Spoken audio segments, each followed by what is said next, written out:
στο πλοίο στις 32 του άλλου του μηνός. Λοιπόν, είναι ο Γιώργος ο Λωριδάς εδώ, σκηνοθέτης, και ο Γιώργος Παύλος ο Μπερμπερίδης, ο οποίος, τι να πεις τώρα για τον Μπερμπερίδη, ένας υπέροχος μουσικός, μια καταπληκτική φωνή, με υπέροχα τραγούδια, τώρα ανεβάζουν και μια θεατρική παράσταση, ετοιμάζουν και το φεστιβάλ θεατρικών μονολόγων, το διεθνές.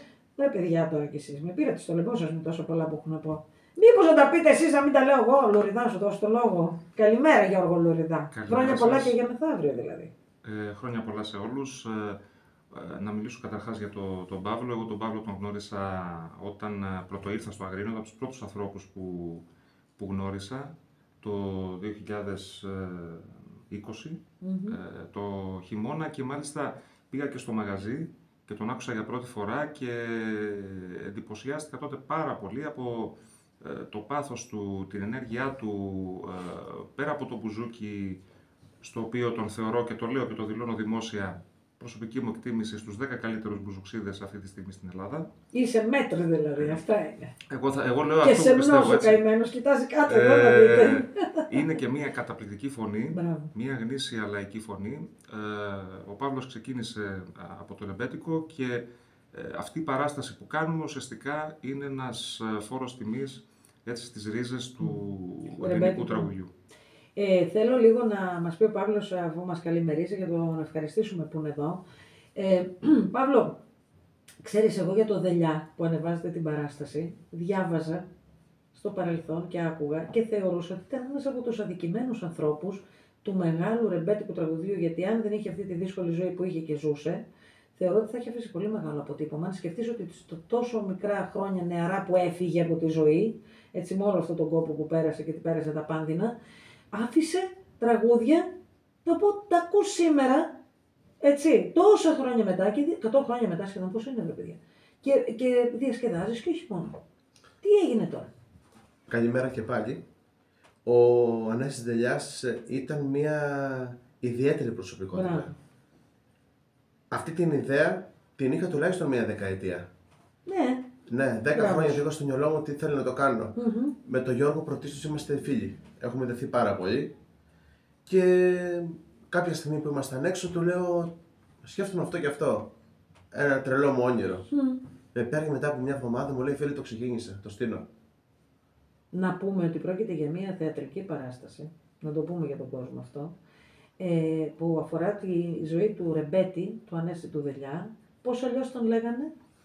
Είχε πολλά ψευδόνυμα. Είχε πολλά Ένα από ονόματα. αυτά που μπορεί να τα ξέρει ο κόσμος. Αρτέμι τον φώναζε ο Μπάτης στις ηχογραφήσεις. Μαύρο γάτο τον έλεγαν, Μαύρο γάτο, ναι. που το κληρονόμησε τον πατέρα του. Ναι. Έτσι έλεγαν τον πατέρα του στο Αϊβαλί, το Μπαναή το Δέλιο. Γιατί έτσι δέθηκες με αυτή την προσωπικότητα?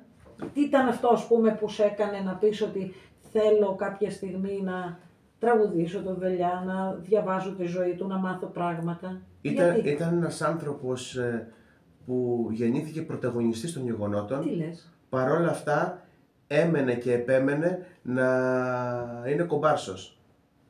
Τι θέλω να πω, σε όλα τα μεγάλα γεγονότα του, και τα κοινωνικά και της ρεμπέτικης μουσικής, ήταν δίπλα. Ήταν δίπλα στην 64η του Πειραιώς. Το πρώτο σχήμα, η πρώτη ορχήστρα που δημιουργήθηκε με τα μπουζούκια, με μπουζούκια. Ποιοι αποτελούσαν αυτό το σχήμα? Ο Βαμβακάρης εννοείται, Ο Μάρκος, ναι. ο Παγιουμτζής, ο Στάσος Παγιουμτζής και ο Μπάτης, Γιώργος Μπάτης. Αυτοί οι τέσσερις, 64η του Πειραιώς. Και ο Νέστος δίπλα. Επίσης, σε ένα μεγάλο γεγονός ήταν ο ξεριζωμός του που έφυγε από το Αϊβαλί, 8 χρονών, όταν πέθανε ο πατέρας του. Πέρασε όλες τις κακουχίες. Πήγε εξορία, ως τοξικομανής. Ναι. Κυνηγούσαν τους ανθρώπους τότε. Κυνηγούσαν τους ανθρώπους. Και δεν τους έφτανε που ξεριζώθηκαν, τράβαγαν και όλα τα υπόλοιπα. Δηλαδή ήταν και αυτό που λέμε τα αποβράσματα της κοινωνίας. Και κοίτα να δεις πόσα χρόνια μετά αναγνωρίζεται το έργο τους, μετά θάνατον, και σοκάρισε, λες, παιδί μου. Δεν είχε καμία ανάγκη, θεωρώ εγώ, να γνωριστεί κανένα έργο. Ήταν ένας άνθρωπος εσωστρεφής. Δεν μπορούσε να πλασάρει ίσως τον εαυτό του, όπως λέμε. Δεν το επιδίωξε. Είχε ένα πηγαίο ταλέντο, ένα τρομερό πάθος και έγραφε μουσική μόνο και μόνο για να καλύψει την ανάγκη του. Ούτε για να αρέσει, ούτε για τίποτα άλλο. Παρ' όλα αυτά όμως η αλήθεια που είχε η μουσική του ξεχώρισε και την ακούμε μέχρι σήμερα. Κάτι άλλο που θέλω να προσθέσω είναι ο μοναδικός ρεμπέτης που πέθανε από ναρκωτικά. Ο μοναδικός. Ξέρεις, με σοκάρει αυτό. Κινητό είναι αυτό που ακούγεται. Λέει, σε γκρινιάζει ο Κατσούλης. Δεν είναι δικό σου, του κάποιον αλλού είναι. Α, ναι.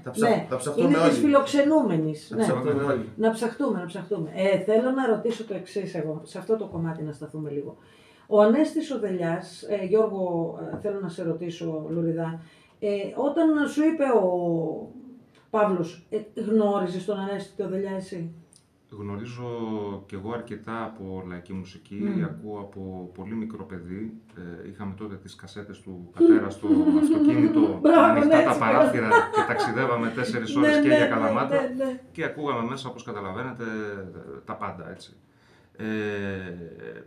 Αυτό που δεν γνώριζα, φυσικά και πολλοί κόσμος δεν το ξέρει, είναι όλο το background, όλη την ιστορία που οδηγεί τον Ανέστη αλλά και τους υπόλοιπους, γιατί όλοι πάνω κάτω έτσι τις ίδιες ιστορίες είχαν στα ίδια μέρη, σύχναζαν, ήταν σκληρές οι εποχές αυτές, ίσως για εμάς σήμερα να φαντάζουν ακόμα πιο απόμακρες. Δεν έχεις και άδικο. Στο χρόνο μέσα, και από τις καλές τους πλευρές και από τις κακές τους πλευρές. Φυσικά αυτό που γνώριζα είναι ότι χρειαζόταν να γίνει αυτή η μεγάλη έρευνα. Θέλουμε να είμαστε ακριβείς όσο γίνεται. Βεβαίως τα γεγονότα δεν είναι όλα επιβεβαιωμένα, ακόμα προχωράνε οι έρευνες. Όμως θέλαμε να είμαστε όσο το δυνατόν πιο ακριβείς στα γεγονότα και σε όσες ημερομηνίες μπορούσαμε να βρούμε, ώστε να δει ο κόσμος μια ολοκληρωμένη ιστορία, την αληθινή ιστορία, όσο μπορούμε να την προσεγγίσουμε, του Ανέστη Δελιά. Και βάλαμε στο κόλπο λοιπόν τη Γεωργία την Καποπούλου. Η Γεωργία να γράψει το σενάριο. Είναι μέλος της ομάδας μας. Να της στείλουμε μια καλημέρα και χρόνια πολλά. Ήταν η πρώτη της απόπειρα να κάνει κάτι τέτοιο.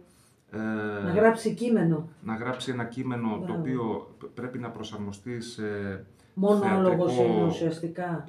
Και μονόπρακτο. Μονόπρακτο. Δηλαδή, κατά κάποιο τρόπο, όπως τώρα εμείς το βγάζουμε, είναι ένας μονόλογος, όμως ουσιαστικά το κείμενο μπορεί να παιχτεί και από περισσότερους ηθοποιούς. Απλώς είναι μονόπρακτο, δηλαδή εκτιλήσεται όλο σε μία ουσιαστικά πράξη, εκτιλήσεται όλο σε έναν χρόνο. Σας πήρε καιρό για καταρχάς να πούμε το εξής. Είναι πολύ σπουδαίο να κάνεις την έρευνα. Για να ξέρεις για ποιον γράφεις, φαντάζομαι. Να προσθέσω κάτι. Ο Γιώργος είναι μία μικρή ιδιότητά του ο σκηνοθέτης. Είναι ένα πλάσμα πολύπλευρο. Είναι ο μοναδικός άνθρωπος βασικά που τον έχω εν λευκό. Κάνε ό,τι θες, Γιώργο, του λέω. Τόσο καλά. Πώς τα κατάφερες και τον έπεισες έτσι, δηλαδή. Είναι με ό,τι καταπιαστεί. Το βγάζεις πέρα στο 110%, όχι 100%. Χαίρομαι που το ακούω. Είναι... Δείχνει άνθρωπο που έχει επαγγελματισμό, γιατί είναι σπουδαίο να πάρεις έναν άνθρωπο. Και γνώση. Αν δεν έχεις τη γνώση, πώς θα τον αποκτήσεις? Και είναι και εν δυνάμει δασκαλός μου, γιατί πρώτη φορά το κάνω εγώ αυτό. Παίζεις στη σκηνή. Αν και εσύ είσαι μαθημένος στη σκηνή να παίζεις μουσική, αυτή τη φορά πας και στο ρόλο του ηθοποιού. Ακριβώς.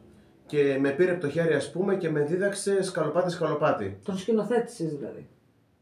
Με δίδαξε ουσιαστικά. Πώς βίωσες αυτή τη συνεργασία σας, δηλαδή από την ώρα που έρχεται το κείμενο και το δουλεύετε και κάνετε και μαζί την έρευνα? Και πώς έρχεται αυτό? Μετά από όλο αυτό το ταξίδι, αυτό που έχω να πω είναι ότι τον ευχαριστώ και δημόσια, γιατί με άλλαξε και σαν άνθρωπο αυτή τη διαδικασία. Αυτά τα μαθήματα, ας πούμε, που κάναμε, αυτό το ταξίδι, μου απελευθέρωσε πολλά πράγματα από την προσωπικότητά μου, από την τέχνη μου, αν θες. Πρόσθεσε ένα λιθαράκι ακόμα στο πακέτο που χτίζω πάνω μου. Και σαν καλλιτέχνης κάτι λέει αυτό ακόμη περισσότερο. Θέλω να σταθούμε λίγο στην παράσταση, παιδιά, στο συγκεκριμένο θέμα. Θέλω να μου πείτε λίγο, Γιώργο Λουριδά, παίρνεις λοιπόν ένα κείμενο στα χέρια σου από τη Γεωργία την Καποπούλου, το δουλεύεις, φαντάζομαι, και εσύ και η Γεωργία ως συγγραφέας και ως σκηνοθέτης. Πάντα πρέπει να έχουμε, εγώ θέλω να έχω αυτή τη δυνατότητα, αυτό το κάπως εν λευκό που λέει ο Παύλος, γιατί είναι, προφανώς το κείμενο θα υποστεί πολλές μεταβολές στην πορεία. και πράγματι υπέστη Και διάφορες χρειάζεται, μισό λεπτό, χρειάζεται Ναι. ένα κείμενο. Εγώ γράφω, ας πούμε, ξέρεις, θεατρικό. Χρειάζεται πολλές φορές και από τον ίδιο το συγγραφέα, γιατί είναι άλλο γράφεις ένα κείμενο και άλλο ανεβαίνει ένας ηθοποιός να το παίξει στη σκηνή που χρειάζεται και κάτι να προσθέσεις ή και κάτι να αφαιρέσεις. Οπότε δεν είναι αυτό πανάκι ότι το παίρνεις και έτσι πρέπει να είναι και έτσι πρέπει να παιχτεί. Τι είναι αυτό. Το ζητούμενο όλων, το ζητούμενο και των τριών μας σε αυτή τη φάση ήταν να αποδοθεί η αλήθεια που λέμε. Η αλήθεια βέβαια δεν είναι μόνο η ιστορική αλήθεια.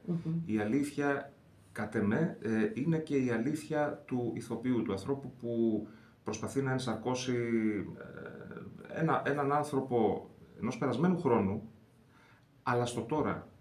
Και αυτό προϋποθέτει και έναν φοβερά μεγάλο σεβασμό και μια φοβερά μεγάλη ταπεινότητα για να προσεγγίσεις μια άλλη φιγούρα, αλλά ταυτόχρονα προσπαθώ και εγώ να δώσω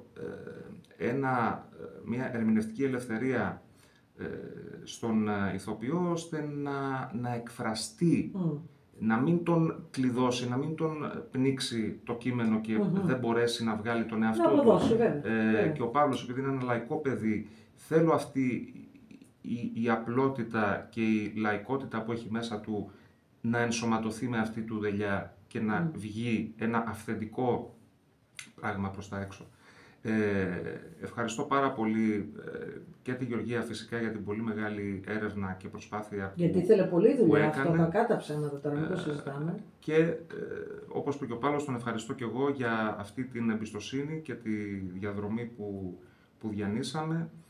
Τον πιστεύω πολύ σαν καλλιτέχνη και είναι και μέσα από αυτό ένας στόχος και οι δυο μας να ανοίξουμε, γιατί και εγώ έχω κάνει θέατρο, αλλά κάτι σε αυτό το στυλ, το μουσικοθεατρικό, δεν έχω ξανακάνει.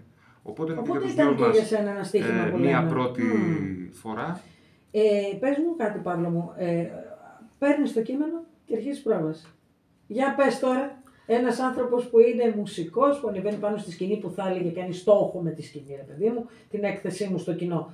Πώς είναι να ανεβαίνεις στο θέατρο και να είσαι σε αυτό το κομμάτι τώρα? Κοίταξε, αρχικά δεν έχω πει ποτέ στη ζωή μου το έχω. Είναι μια διαδικασία που την ψάχνω συνέχεια. Ναι. Και έχω πάντα άγχος. Και εγώ έτσι θα είχα εδώ που τα λέμε.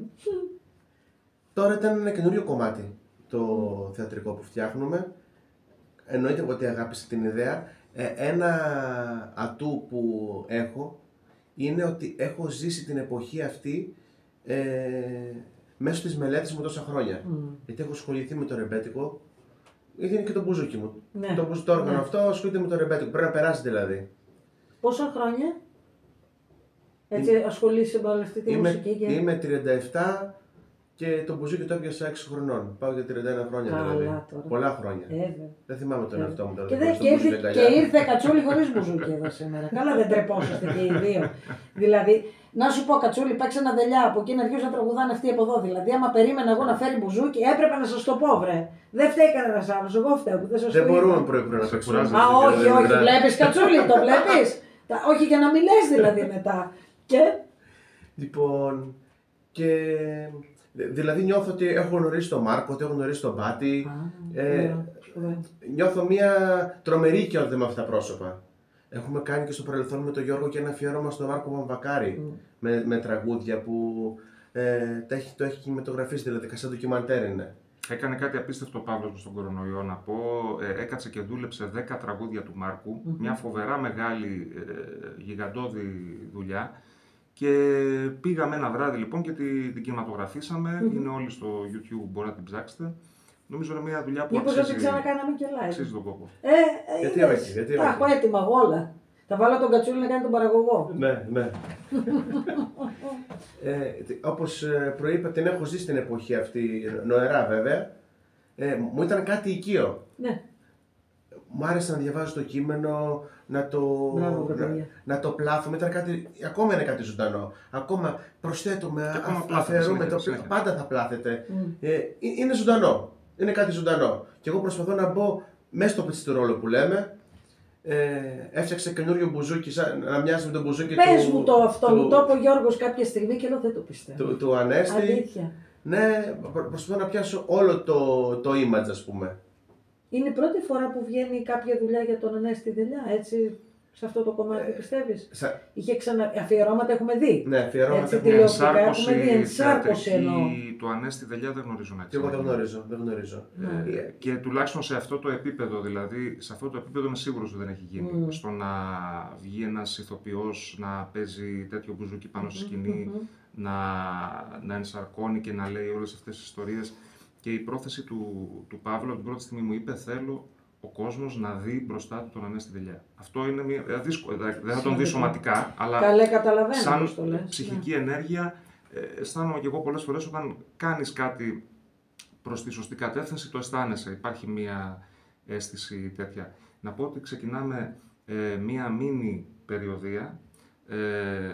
Ξεκινάμε από την Καλαμάτα στις 28 του Μάη. Στο Αγρίνιο εδώ είμαστε στο Παπαστράτιο Μέγαρος στις 29. Την επόμενη μέρα. Την ακριβώς επόμενη μέρα. Και συνεχίζουμε μετά, μπορεί να τις βρείτε τις ημερομηνίες, με Πάτρα, Θεσσαλονίκη και Αθήνα.